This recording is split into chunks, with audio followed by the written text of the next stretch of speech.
buntag ug may paniud ko sa tanan, no? So dito pa ako, nagluluto pa ako para sa panday. Pinarito, hindi pa tapos ya. So kailangan pa itong anong tawag dito? Pinisingan. Ayun po.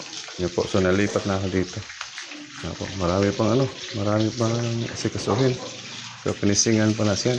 So ito yung niluto ko, pinaritong isda. Usually bulis yan, bulis. Tapos may sinaing ako. So, sinaing kong kanin. Ayan. So pinarito. Siguro dalawa lang naman sila kasi siguro ito nila. So ibig sabihin, tagtatlo sila. Yan, tapos bilhan lang coke. Yan, sulit na. Ayan. Ito yung nagawa na. Pero parang tatanggalin, no? Yan, tatanggalin pa yan. Ayan. Yan, pinisingan pa yan, palibot-libot. Ayan, yung rip.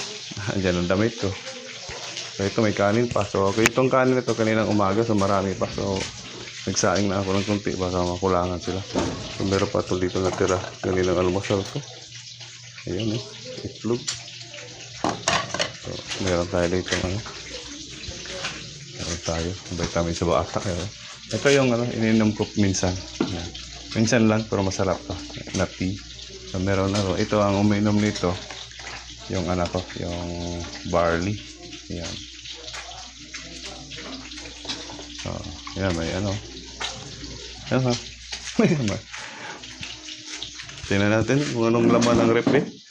Tingnan ko ha kung anong laman ng rep. Ayan. Ayan po laman ng rep. Kaya may itlog. Tingnan natin sa loob. Ayan. Ayan po laman ng rep. Mga frozen. So may ulam pa. Ano to? So kay Marcos pala to. Ayan.